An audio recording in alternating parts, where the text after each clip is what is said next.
Sibingelele. Kule video sifisa ukukhuluma ngezinto ezibulala umzabalazo. Okokuqala, umzabalazo owabantu.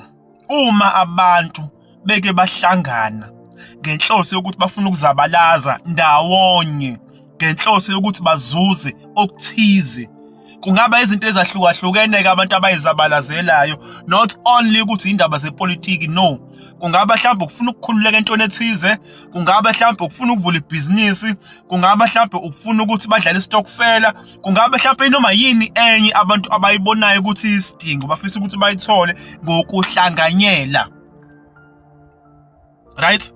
Yini ebulala umzabalazo uma-ke abantu sebehlangene? Because manje abantu abaningi sebeyakholela ukuthi ayikho into eyokwenziwa abantu iphumelele.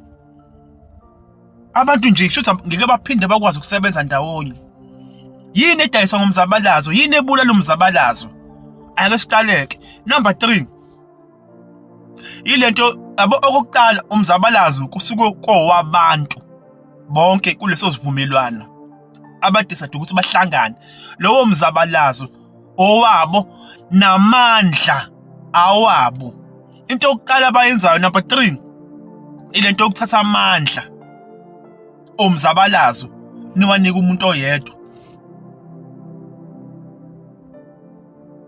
noma niwanike abantu ababili noma umuntu oyedwa. Amandla omzabalazo awabantu, amandla omzabalazo kumele ukuthi aphathwe abanikazi bawo, abantu bebonke. Ningaba nabaholi abazonihola kulowo mzabalazo, noma i-executive office, i-office labaholi abazonihola kulowo mzabalazo. Kodwa amandla anikwazi ukuthi niwanike bona wonke, ngoba umuntu menemnika into engayona eyakhe noma engaphezu kwakhe, angibeke kanjalo. Yabona umuntu umumnika into engaphezu kwakhe noma engasiyona eyakhe, iyamdakwa. Uyabona ukuthi lo muntu lento le akuyona eyakhe, iyamdakwa bese yenza ngaye lento le. Amandla omzabalazo kusuka kwamandla abantu, not omuntu. Okuqala lokho ungaba nawo, ingavela ngawe ivision, it's fine, but ngeke iphumelele ngawe uwedwa, izodinga abantu. If isedinga abantu sekuyabantu, not wena. So iphutha lokuqala lenziwa abantu ukuthatha amandla onke bawanike umuntu oyedwa, bese yamdakwa amandla. Bese kuyavela ukuthi lento lena uyenze yakhe kanti akuyona yakhe. Yabona umuntu methatha into engasiyona yakhe uyabonakala. Noma umuntu futhi mawukuthi uthatha into engeyakhe kuyabonakala ukuthi ayeyakhe lento lena.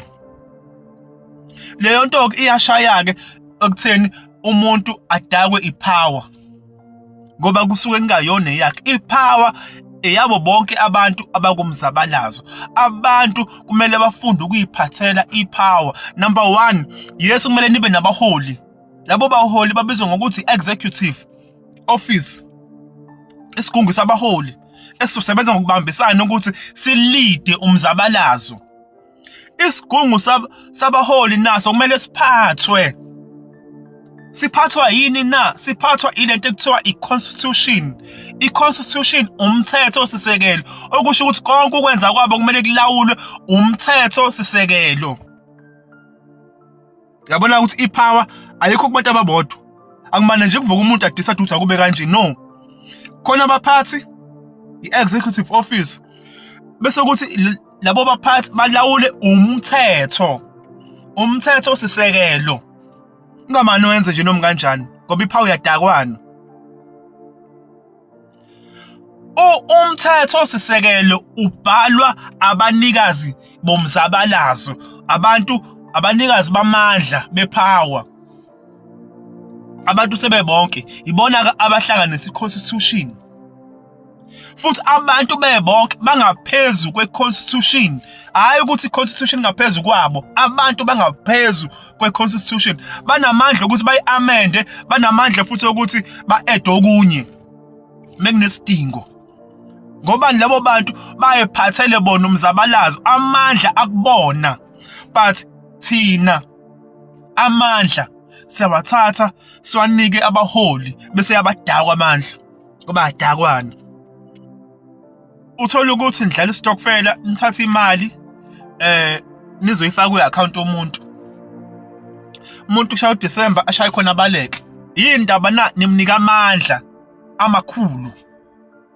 Ningabothatha amandla amakhulu niwanika umuntu oyedwa. Athathe imali abaleke nayo. Yindaba ningavulanga istokfel account enama signatories awu3, enabantu abawu3 abazokwazi ukusayina, abahlala endaweni ezahlukahlukene, abangabona abangani, abakhombisa ubuqotho futhi. Anikwenzanga lokho. Nimane nathatha imali nayifaka kwi-account yomuntu oyedwa, namnika amandla angaphezulu kwakhe, amdakwa amandla ngoba yadakwana ePhawu. Wayithatha lento wayenza ngayo, wayidla imali. Musani ukuthatha amandla niwanike abaholi. Amandla awenu. Iphutha lokuqala elibulala umzabalazo lelo. Uzothi number 2.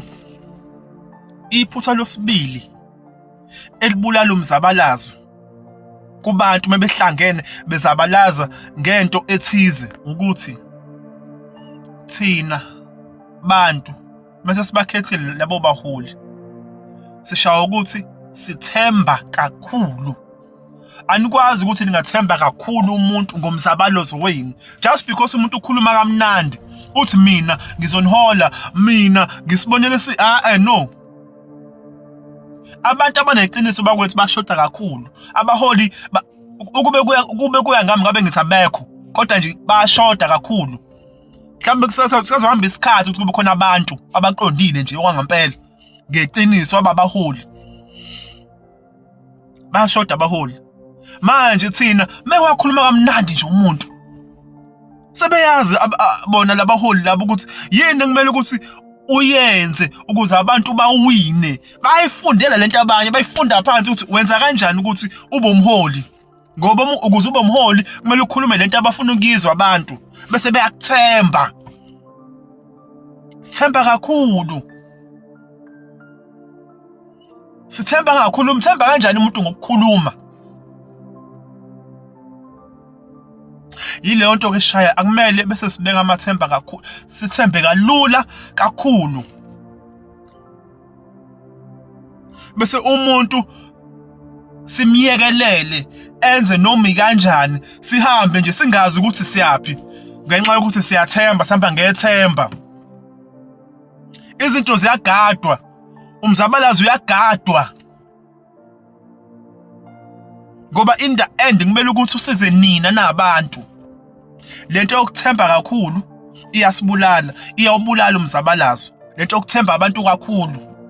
Mbekeni umholi ngenxa yokuthi uyikhombisa izimpawu ezinhle zokuya phambili, kodwa nimbheke, nimgade futhi nogade nomzabalazo. Hayi lento yokuthemba kakhulu. Siqhubekele phambili. Number 1, into eshayayo nebulala umzabalazo ukuthi labaholi esibakhethayo asibahold accountable. Phela umuntu mase kugwegwile ninayo yini plan yokuthi megwegwa nizombamba kanjani accountable?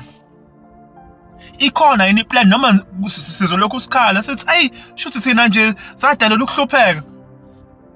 Uma egwegwa umholi ninayo yini plan, itheni plan eqondile naye futhi azoyazi mengeke ngachazuka nje la bazongibamba kanje labantu? Sinayo yini plan yokuthi sibahold accountable abaholi should bechezuka kumzabalazo benze okwabo ukuthandwa yibona? You must hold accountable abaholi benu. Accountability. Afike abaholi abanikhohlisa. Aphinde futhi ngokuzayo babuye sebezonikhohlisa. Nibuyela khona futhi nokwenza the same mistake. Nobanika amandleni. Anibahold accountable. How wena lana uzokwenza u1 no2 no3 yindaba ungakwenza ngosuku lokuthi nawo ama-minutes omhlangano wathi uzokwenza u1 no2 no3 yindaba ungakwenzanga na? Asibahold accountable. Manje kuphelele kanjalo nje. You must hold accountable abaholi enibakhethayo if nifuna ukuthi umzabalazo wenu ube nemeaning uye phambili. Yilezi zinto eziwu3 edayisa ngomzabalazo. Sabonga kakhulu. Sibingelele kuyinjabulo enkulu ukugcizelela ukuthi ama-classes asikhulisane classes akhona aqalile and ayaqhubeka. Lama classes awani na?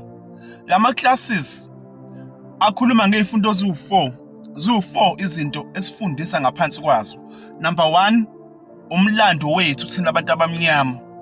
Siba nama-classes ngaphansi kwesifundo sani somlando wethu, umlando weqiniso, hhayi lo wawufundiswa esikoleni, hhayi lo wawufundiswa esontweni mhlampe, hhayi lo wawufundiswa abantu abadala bakini nabo befundisiwe befunziwe. Sisho umlando weqiniso, umlando wabantu weqiniso, ngoba into eyasilimaza bathi abacindezeli mebefika bawuthatha wonke umlando oyiqiniso base bewuhlanekezela.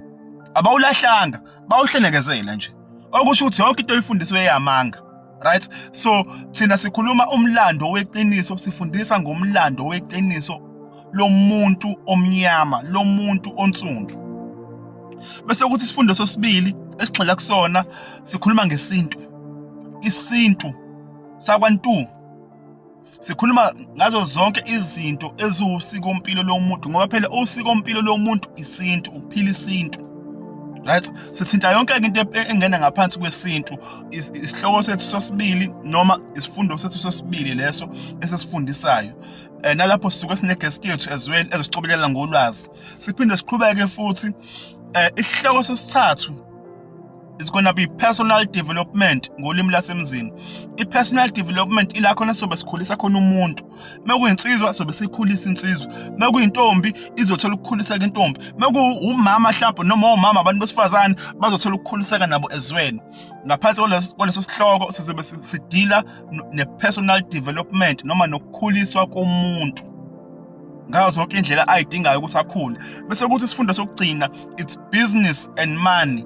Ngaphansi kwa business and money sizobe singena endabeni yezokuhwebelana yezamabhizinisi, because in the end lento yokusebenza was not meant for abantu. Yes, abanye kumele basebenze, kodwa lento yokusebenza iyobugcila nje kahle kahle. Yabo, into ezokhulula abantu ukuthi abantu bangene kwezamabhizinisi, ukuthi abantu bakwazi ukuyicabangela, bakwazi futhi ukuthi bafundiseke ngezamabhizinisi as well, ukuze ezovula amabhizinisi bese kuvuleka namathuba omsebenzi. Yabo, manje lezi zamabhizinisi asifundiswanga zona. Asifundiswanga zona ey'koleni, asifundiswanga futhi ngisho emasontweni kukhulunywa ngoNkulunkulu nje kuphela ukuthi usezulwini kwaphela. Kanti iyasithinta ukuthi how do you manage a business? Imali ibaluleke ngani? Uyimanage kanjani imali? Asifundanga lutho ngemali, ngendaba zomnotho. Yabo, so kubalulekile lokho ukuthi kufunde ukuze sishintshe isimo sethu sokuphila. So le ye-business and money sizongena kakhulu kuyona, sigxile kuyona. Nakhona futhi sizoba ne-guest yethu esizoyimema eyi-specialist kwezamabhizinisi ezofika izosicobelela ulwazi. Ngisho indaba yemisebenzi yezandla sizongena sigxile endabeni yemisebenzi yezandla, size sifike kubantu abayenzayo ukuthi bayenza kanjani, siye kubona sibavakashele, size siveze futhi ukuthi okay baphila kanjani ngayo le misebenzi yezandla. Iside lebhizinisi balimaneja kanjani, iside leskill balimaneja kanjani, litholakala kuphi lelo lwazi kanjani. Sizogxila kakhulu kule ye-business and money. So if ufisa ukuthi ube ingxenye yama-classes ethu ngaphansi kwale hloko eziwu-4, klikha kwi-bio yethu lapha ku-TikTok, khona i-link ebhaliwe lapha, i-link ya-WhatsApp under bio. Klikha kuyona uzobe usukwazi ukuthi ungene egroupini. But before ungene egroupini kunembuzo ozobuzwa wena before ungene, ukuze kutholakala ukuthi ngabe ngene umuntu o-right yini, ofisayo ukuthi athole lokho okuphakwa lapha egroupini noma cha. Okwesibili, unga-WhatsApp inamba le oyibonayo ibhaliwe. If ukuthi ufisa ukubhuka for any of the classes, ama-topics ayakhishwa egroupini le ya-WhatsApp. Ama-topics ayakhishwa ukuthi okay this week ile topic or next week ile topic, bese kuba kwenayo ukuthi uzokwazi ukuyi-attenda noma cha. Siyabonga.